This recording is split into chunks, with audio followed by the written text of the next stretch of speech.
Hey guys, today I'm going to share my summertime nail care routine with you. And I guess it's not just for summertime, it's for all year. This just happens to be the time of year that I'm finally doing an updated nail care routine for you, because I think the last one I did was years ago, like at least two years ago. So time for an update, because some of the products I don't use anymore that are in that old video, and then some I've continued using for years. So I'm going to show you those. By the way, I have neighbors that are right outside my window right now, so I'm like, I don't know, this is a little awkward, but I don't know why, because I film out in public all the time. Maybe it's just because my neighbors, I don't know.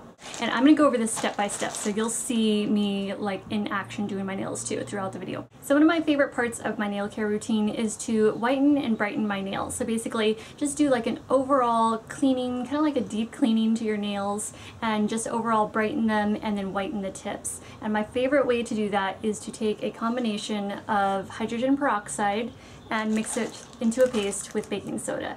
And it is so easy to do. You don't have to measure them out any specific amounts or anything. I just like to just pour like a spoonful of baking soda into a small bowl, and then just add a splash of the hydrogen peroxide, and then just mix it up just enough so there's a paste, so it's easy to work with. And then I will take a little nail brush like this. I got this at Long's. It is by the brand QVS, and I will just scrub that into my nails and then under my nails too, so right under the whites of your nails, and then just let it sit on for maybe 2 or 3 minutes, and then rinse, and you will have whiter nail tips and brighter nails overall. So if you have experienced like maybe staining from nail polish, you know, if you wear like bright colors, or if you've had some neon colors on, you know, sometimes those can leave a bit of a stain on your nails. So this is a great way to remove that from your nails and leave them bright and white again. So that is my favorite way to whiten those nail tips, especially if they turn like a little bit yellow, which sometimes that can happen also.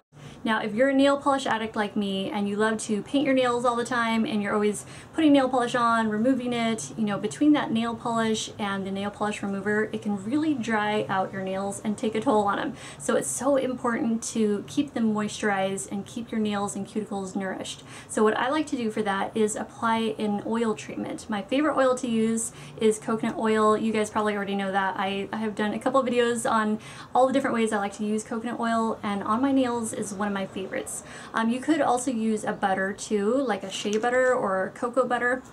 But here is Dr. Bronners. It doesn't matter what brand you have. This is just one of my favorites. It's the fresh pressed virgin coconut oil. So you can see that is almost gone. I'm gonna have to get another jar of that. Another one of my favorites is Monoi De Tahiti. This is the vanilla one. Oh my goodness, it smells so delicious.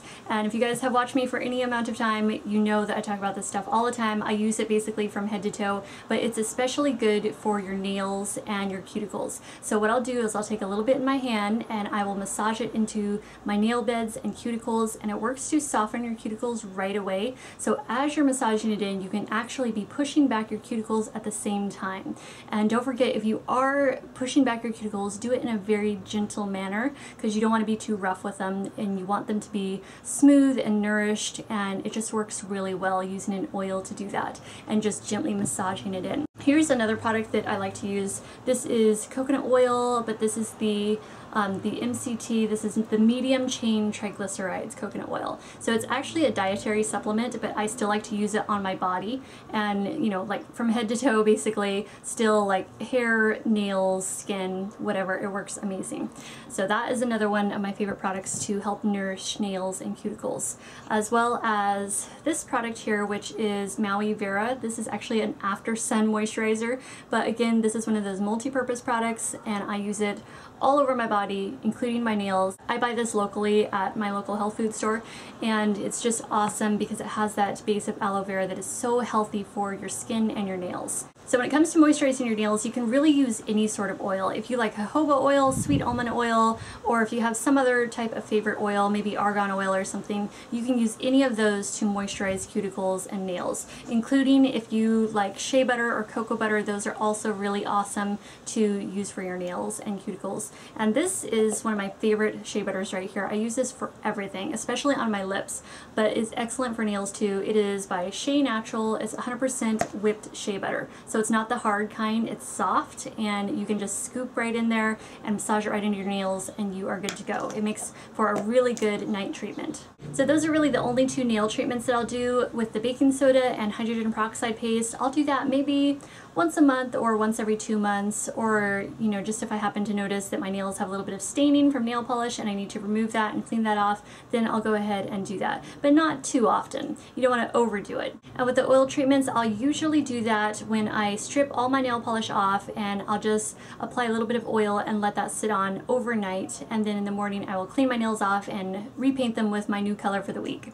Now for nail care basics, like what nail file do I use, what nail polish remover, top coat, base coat, those kind of things, I like to use these nail files. Oh, you can't even see it there. There we go. Okay, these are made in Czech Republic. They are crystal glass nail files. They are the absolute very best I've ever used in my entire life, and I will put nothing else to my nail. This is the only nail file I will ever use, and I've used these for years. I've actually had this same one for probably like five or 6 years now.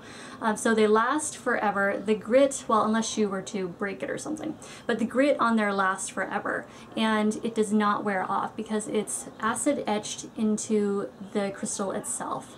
So it never wears down, and it's super smooth, so it's really gentle on your nails. It doesn't cause like too much friction. It doesn't like tear up your nails too much, how some emery boards can do. An emery board or nail file can really make or break your nails, like literally. They will cause your nails to chip and break and peel worse than they would normally by using the wrong nail file.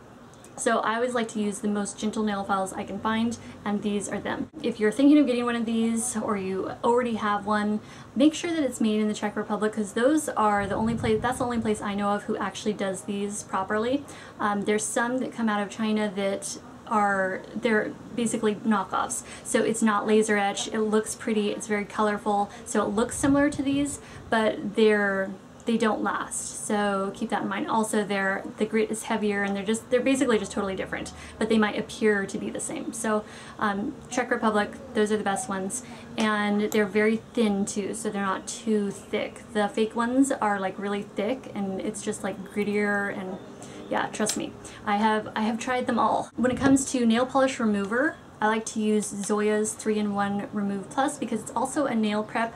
What else is it? It says, okay, it's a nail polish extender, nail cleaner, polish remover, nail prep. I really like this a lot. It is very gentle on your nails. It doesn't over dry them to the point that some other nail polish removers do. So it is very gentle compared to others, and it helps really remove any oils on your nails. So it is really a good nail prep, and I do believe that it does help my nail polish last longer than average. Nail polish base and top coat, I like to use this as a base. Like if you have problems with your nails chipping, or well, not chipping necessarily, but peeling, if you have problems with peeling nails, this is awesome.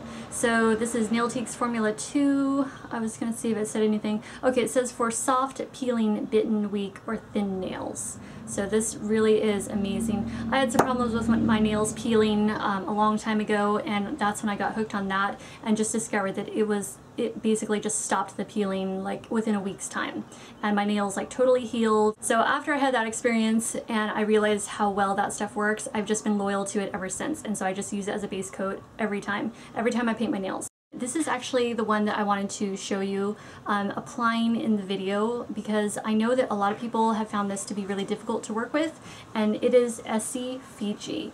And it's actually one of my all-time favorite pale pink polishes, and it's just that perfect in-between pink-white shade that I have searched for forever. I've actually been using this for many years now, and I'm very happy with it, although I know that some people have said that they have a really difficult time working with it, that it goes on streaky and not even, and it's just so hard to get it to look good. So that's why I wanted to go ahead and use this in my nail care routine so you could see how it worked, or see how I applied it. All I do is start in the middle, sort of in the middle back of my nail, and I will brush the majority of the nail polish on there, and then I'll slowly work it out towards the sides. And the best way that I've found to not get nail polish on your cuticles and on the sides of your, like the skin around your nail, because you want a nice clean finish, I found don't feel like you have to go all the way to that side edge of your nail, like right up to the skin. It's okay if there's a little bit of nail, like a little millimeter of nail that doesn't have nail polish on it. It's better than getting it all over your skin and then having to go back and try to get it off, because it can end up looking a little bit messy. But I have just found that those kind of just simple tips in application have really helped me to be able to apply kind of hard to deal with nail polishes like Essie Fiji.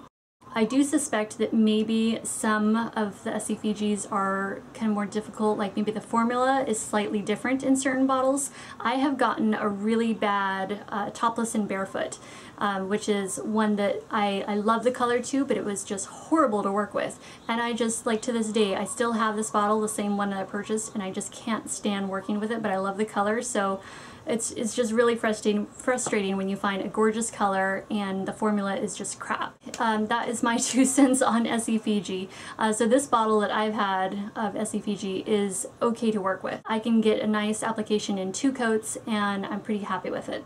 And then for a top coat, I like Seche Vite. This is my absolute favorite top coat, and I've used it for years, and it is amazing at making your nail polish look glossy and shiny and look very professional, and it just gives it a beautiful manicured finish. So that was my nail care routine, and I thought I'd go ahead and share some of my favorite summertime nail polishes with you as well.